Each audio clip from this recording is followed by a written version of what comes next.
পাপ করছি, আমরা নামাজ 5 ওয়াক্ত পড়লেও কিন্তু অনেক সময় আমাদের ভুল ভ্রান্তি হয়, ওয়াক্ত মিস হয়।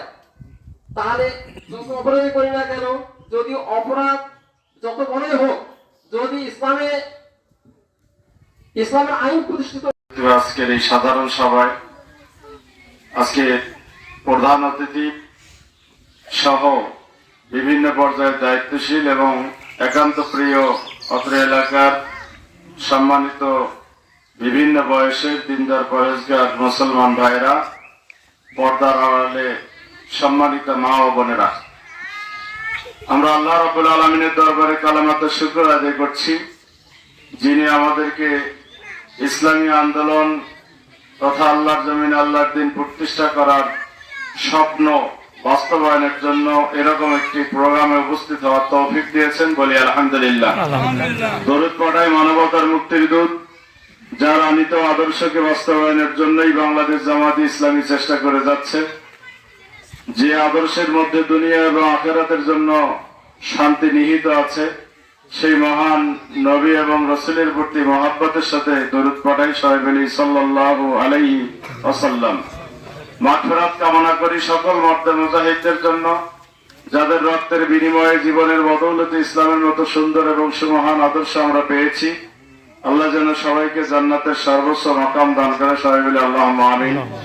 আমরা ওই সকল ভাইদের জন্য দোয়া করি যারা নতুন স্বাধীনতা এনে দিয়ে আজকে নতুন করে আমাদেরকে স্বপ্ন দেখার সুযোগ করে দিয়েছেন।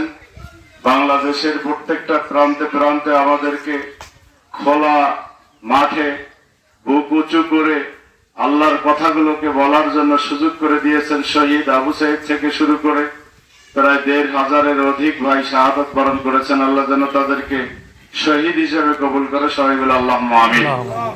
সম্মানিত উপস্থিতি, আমি আলোচনা দীর্ঘায়িত করব না, যেহেতু প্রধান অতিথি আলোচনা রাখবেন।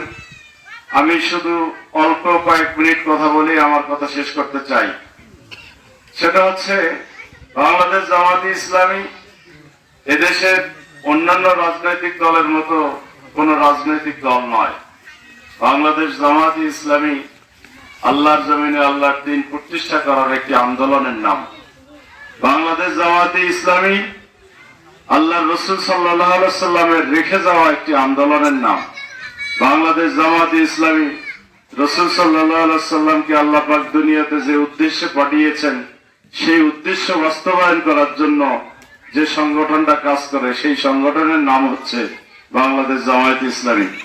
সম্মানিত উপস্থিতি, আল্লাহ রাব্বুল আলামিন তার রাসূলকে দুনিয়াতে পাঠিয়েছেন, উদ্দেশ্য হলো, আল্লাহ বলছেন, হুয়াল্লাযী আরসালা রাসূলাহু বিল হুদা ওয়া দীনিল হক লিইয়ুযহিরাহু আলাদ দীনি কুল্লিহি ওয়ালাউ কারিহাল মুশরিকুন। আল্লাহ পাক এখানে সুস্পষ্ট করে বলেছেন, আল্লাহ পাক তার রাসূলকে দুটো জিনিস দিয়ে প্রেরণ করেছেন। একটি হচ্ছে কোরআন, হেদায়েত তথা কোরআন, আরেকটা হচ্ছে দীনুল হক মানে ইসলাম। এই দুটো জিনিস দিয়ে আল্লাহ পাক তার রাসূলকে পাঠিয়েছেন। উদ্দেশ্য হলো লিইয়ুযহিরাহু আলাদ দীনি কুল্লিহি, দুনিয়াতে যত মতবাদ আছে, যত তন্ত্র মন্ত্র আছে, যত নিয়ম কানুন আছে, যত আদর্শ আছে, সকল কিছুকে উৎখাত করে কোরআনের মাধ্যমে ইসলামের মতো আদর্শকে প্রতিষ্ঠা করার জন্যই আল্লাহ পাক তার রাসূলকে পাঠিয়েছিলেন। সম্মানিত উপস্থিতি, এরপরে আল্লাহ বলছেন ওয়ালাউ কারিহাল মুশরিকুন। এই কাজটা মুশরিকরাই একমাত্র অপছন্দ করতে পারে। মুশরিকদের কাছে এটা খুব অসহনীয় একটা কাজ। ভাইরা আমার, এই আয়াত থেকে আমরা যেটা পাই, এই বাংলাদেশে বহু ধরনের মতবাদ আমরা বিগত 53 বছর দেখেছি। কি বলেন, ঠিক কিনা? বিগত 53 বছরে আমরা যে স্বাধীনতা, এই বাংলাদেশে যে স্বপ্ন দেখে স্বাধীন করা হয়েছিল এই দেশটাকে, সেই স্বপ্ন বাস্তবায়ন কখনোই হয়নি। কারণ পশ্চিম পাকিস্তান আমাদেরকে শাসন করেছিল। পশ্চিম পাকিস্তানের শোষণ নির্যাতনের কারণে একটা সময় এদেশের মানুষ নতুন করে স্বাধীনতা অর্জন করে নতুন করে দেশটাকে গড়ার জন্য স্বপ্ন দেখে স্বাধীন করেছিল। কিন্তু বিগত সময়ে আমরা যেটা দেখেছি, যখন যে দল ক্ষমতায় যায়, সেই দল আবার নতুন করে শোষণ করা শুরু করে। কি বলেন, ঠিক কিনা? এর পিছনে অন্যতম কারণ নিজেদের মন গড়া মতবাদ। এর পিছনে অন্যতম কারণ নিজের সুবিধা অনুযায়ী আইন তৈরি করে দেশ পরিচালনা করা। এ কারণেই কখনোই কোনো মানুষ কোন শাসকের আমলেই শান্তি পায় নাই। একটা দল একবার করেছে, দুইবার করেছে, তিনবার করেছে, আমরা শুধু দেখেছি, এবার একটু দেখি, এবার একটু দেখি, এবার বোধহয় ঠিক হবে, এভাবে আমরা 53টা বৎসর পার করেছি। কি বলে ঠিক কিনা? কিন্তু আমরা সত্যিকার অর্থে এদেশের যে মুক্ত হওয়ার, মানুষকে মুক্ত করার যে স্বপ্ন দেখে স্বাধীন করা হয়েছিল, সেই স্বাধীনতা এই পর্যন্ত আমরা পাইনি। এর পিছনে অন্যতম কারণ হলো আল্লাহ পাক আমাদেরকে সৃষ্টি করে যে বিধান দিয়েছেন, মানুষ পরিচালিত হলে, যে বিধানের মাধ্যমে পরিচালিত হলে দুনিয়াতেও শান্তি পাবে, পরকালে মুক্তি পাবে, এরকম একটি বিধান যে রব্বুল আলামিন আমাদেরকে দিয়েছেন, আমরা সেই বিধানের কথা স্বীকার করলেও, বাংলাদেশের অধিকাংশ মানুষ সেই বিধানকে ভক্তি শ্রদ্ধা করলেও, সেই বিধান বাংলাদেশের মসনদে প্রতিষ্ঠিত হোক, এটা এই সমস্ত দল কানা লোকদের কারণে মানুষ বুঝতে চায় না, বোঝে না। না বোঝার কারণে আজকে কোরআনের বিধান প্রতিষ্ঠিত না হওয়ার কারণে বিগত 53 বছর আমরা কোনো শান্তি পাইনি। আগামী দিনেও যদি কোরআনের বিধান বাস্তবায়ন না হয়, তাহলে আমরা কখনো শান্তি পাবো না। এই জন্য ভাইরা আমার, বাংলাদেশ জামায়াতে ইসলামী কোন ব্যক্তির মতবাদকে প্রতিষ্ঠা করতে চায় না। বাংলাদেশ জামায়াতে ইসলামী কোন ব্যক্তির তন্ত্র মন্ত্রকে প্রতিষ্ঠা করতে চায় না। নিজেদের মন গড়া আইনকে কখনোই প্রশ্রয় দেয় না। বাংলাদেশ জামায়াতে ইসলামী মহান রব্বুল আলামিনের পক্ষ থেকে আপনার আমার সবার জন্য, এদেশে বাংলাদেশে যত দল আছে, মত আছে, যত মানুষ আছে, সকল মানুষের জন্য কল্যাণকর যে মতবাদ, সেই মতবাদকেই আমরা প্রতিষ্ঠা করতে চাই। সেই মতবাদকেই বাংলাদেশের জমিনে প্রতিষ্ঠা করার স্বপ্ন আমরা দেখি। সম্মানিত উপস্থিতি, বিগত সময়ে আমরা দেখেছি যে দলগুলোই ক্ষমতা গিয়েছে, তারা কোনো না কোনো ব্যক্তির আদর্শকে প্রতিষ্ঠা করেছে। তারা মসজিদে গিয়ে নামাজ পড়েছে, রমজান মাসে রোজা করেছে, হজের সময় হজ করেছে, সকল ক্ষেত্রে আল্লাহ রসুলকে মেনেছে। কিন্তু রাজনীতির ক্ষেত্রে আল্লাহ রসুলের কথা তারা ভুলে গিয়েছে। তারা তথাকথিত কিছু নেতাকে অনুসরণ করে রাজনৈতিক আদর্শ বানিয়ে তাদের আদর্শ অনুযায়ী দেশ পরিচালনা করার কারণেই এ জাতির দুর্ভোগ কখনো দূর হয় নাই। এজন্য বাংলাদেশ জামায়াত ইসলামী কোন ব্যক্তিকে আদর্শ মানে না, কোন মানুষ, সাধারণ কোন মানুষকে আদর্শ মানে না। আল্লাহ রাব্বুল আলামিনের নির্ধারিত যে আদর্শ, আল্লাহ পাক বলেছেন, লাকাদ কানা লাকুম ফি রাসূলিল্লাহি উসওয়াতুন হাসানা, তোমাদের জন্য সর্বোৎকৃষ্ট আদর্শ হচ্ছে মুহাম্মদ রাসূল সাল্লাল্লাহু আলাইহি ওয়াসাল্লামের আদর্শ। এজন্য বাংলাদেশ জামায়াত ইসলামী কোন সাধারণ কোন মানুষের আদর্শকে প্রতিষ্ঠা করতে চায় না। বাংলাদেশ জামায়াত ইসলামী আল্লাহ রসুল মুহাম্মদ সাল্লাল্লাহু আলাইহি ওয়াসাল্লামের আদর্শ অনুযায়ী আমরা সকল কর্মকাণ্ড পরিচালনা করি।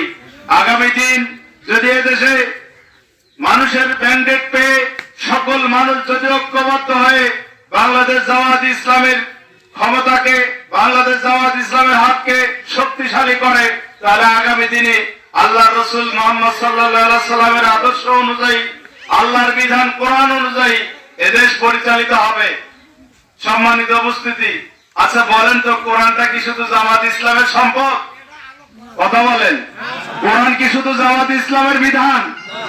আল্লাহ রসুল মুহাম্মদ সাল্লাল্লাহু আলাইহি ওয়াসাল্লাম কি শুধু জামাত ইসলামের আদর্শ নবী?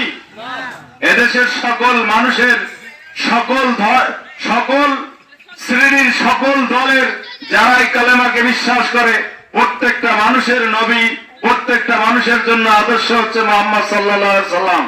কিন্তু আমরা দলকানা হওয়ার কারণে, অন্ধ আনুগত্যের কারণে, দুনিয়ার সামান্য একটি সভাপতি সেক্রেটারি হওয়ার লোভের পরে, সামান্য কিছু স্বার্থের কারণে আমরা আল্লাহর বিধানকে ভুলে গিয়ে, রসুলের আদর্শকে ভুলে গিয়ে, নিজেদের স্বার্থের জন্য, দলের স্বার্থের জন্য, নেতার স্বার্থের জন্য আল্লাহর দেওয়া বিধানকে ভুলে গিয়ে আমরা মানুষের তৈরি মতবাদকে প্রতিষ্ঠা করার পক্ষে বিগত 53টি বছর শেষ করেছি। আগামীতেও আমরা অনেকেই স্বপ্ন দেখছি, বলেন ঠিক কিনা? এজন্য আগামী দিনে যাতে করে কোরআনের স্বপ্ন বাস্তবায়ন করা যায়, কোরআনের বিধানকে বাস্তবায়ন করা যায়, আল্লাহ রসুলের আদর্শ অনুযায়ী এদেশ পরিচালিত হয়, এটার পক্ষে আপনারা কি আছেন? সবাই আছেন ইনশাআল্লাহ। সম্মানিত উপস্থিতি, এই জন্য আপনাদের কাছে আমরা বিগত সময়ের বিগত সময়ের চিত্র তুলে ধরে আপনাদের কাছে আমরা যে আহ্বান জানাই সেটা হচ্ছে, আসুন বিগত 53 বছরের সকল মতবাদকে আমরা দেখেছি, সকল আদর্শকে আমরা দেখেছি, আল্লাহর দেওয়া রসুলের আদর্শ আমরা আগামী দিনে দেখতে চাই। এজন্য সবাইকে ঐক্যবদ্ধ হতে হবে। শুধু জামাত ইসলামের লোকেরাই এই কাজটা, এই দায়িত্ব তাদের উপর, এটা যদি আপনারা মনে করেন তাহলে এটা কখনোই বাস্তবায়ন হবে না। সম্মানিত উপস্থিতি, এক্ষেত্রে আমি একটি কথা বলেই আমার কথা শেষ করতে চাই। আল্লাহ রাব্বুল আলামিন মানুষকে সৃষ্টি করার আগে ফেরেশতাদের কাছে তার মতামত ব্যক্ত করছিলেন, বলছিলেন ইন্নী জাইলুন ফিল আরদি খলিফা, আমি পৃথিবীতে আমার একটা জাতি প্রেরণ করতে চাই যারা আমার প্রতিনিধি হবে, আমার খলিফা হবে, আমার রিপ্রেজেন্টেটিভ হবে। ভাইরা আমার, আপনারা রিপ্রেজেন্টেটিভ চেনেন?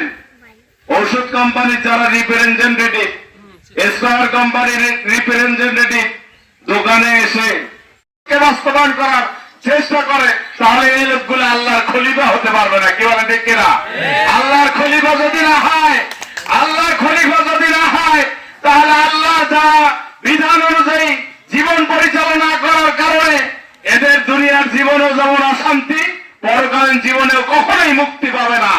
এজন্য ভাইরা আমার, জামাত ইসলামী ওই সংগঠন, যে সংগঠন দুনিয়ার জীবনেই শুধুমাত্র পরিপূর্ণ মুসলমান হওয়ার দাওয়াত দেয় না, দুনিয়ার জীবনে আল্লাহর বিধানকে পরিপূর্ণ বাস্তবায়ন করার মাধ্যমে পরকালীন জীবনটাকে আমরা সাকসেস করার জন্যই এই সংগঠনের পক্ষ থেকে আপনাদেরকে আহ্বান জানাই। ভাইরা আমার, এই জন্য আসুন, বাংলাদেশ জামাত ইসলামী ওই রকম অন্যান্য সংগঠনের মতো তথাকথিত কোন সংগঠন নয়। বাংলাদেশ জামাত ইসলামী আল্লাহ রসুল সাল্লাল্লাহু আলাইহি সাল্লামের রেখে যাওয়া আন্দোলনের হুবহু ফটোকপি। বলেন না ঠিক কিনা? এজন্য আসুন, জামাত ইসলামের হাতকে শক্তিশালী করে জামাত ইসলামের পতাকা তলে ঐক্যবদ্ধ হয়ে আগামী জাতীয় সংসদ নির্বাচনে আমাদের বীরগঞ্জে যে তাকে বাংলাদেশ জামাত ইসলামের পক্ষ থেকে মনোনয়ন দেওয়া হয়েছে, তিনি একজন ব্যক্তি, কিন্তু তিনি যে পদে দাঁড়িয়েছেন সংগঠনের পক্ষ থেকে একজন প্রতিনিধি হিসেবে তাকে দেওয়া হয়েছে। আপনি যদি তার কাজ করেন, এটা মাওলানা নুরুল আমিনের কাজ হবে না। আপনি যদি তার পক্ষে ভোট চান, মাওলানা নুরুল আমিনের পক্ষে ভোট চাওয়া হবে না। আপনি যদি তার পক্ষে আপনি শ্রম দেন, মাওলানা নুরুল আমিনের পক্ষে শ্রম দেওয়া হবে না। কারণ তিনি হচ্ছেন আগামী জাতীয় সংসদ সদস্য হিসাবে, কোরআনের প্রতিনিধি হিসাবে, কোরআনের সমাজ বিনির্মাণের প্রতিনিধি হিসাবে সংসদে যেতে চান। এই জন্য আমরা যদি তার পক্ষে কাজ করি, আমরা কোরআনের পক্ষে কাজ করছি। কি বলেন ঠিক কিনা? আমরা যদি তার পক্ষে ভোট চাই, তাহলে কোরআনের পক্ষে ভোট চাওয়া হবে। এই জন্য সবাইকে আমি উদাত্ত আহ্বান জানাবো, আসুন, ব্যক্তি নুরুল আমিন নয়, কোরআনের পক্ষের একজন ব্যক্তিকে আমরা আগামী জাতীয় সংসদ নির্বাচনে সংসদে পাঠাবো। এই জন্য সবাইকে ঐক্যবদ্ধ হয়ে কোরআনের পক্ষে অবস্থান নিয়ে কোরআনের মতবাদকে প্রতিষ্ঠা করার লক্ষ্যে আল্লাহ রসুল সাল্লাল্লাহু আলাইহি সাল্লামের আদর্শকে বাস্তবায়ন করার উদাত্ত আহ্বান জানিয়ে, সবাইকে ঐক্যবদ্ধ হওয়ার উদাত্ত আহ্বান জানিয়ে আমি আমার কথা এখানে শেষ করছি। আল্লাহ হাফেজ। আসসালামু আলাইকুম ওয়া রাহমাতুল্লাহি ওয়া বারাকাতুহু।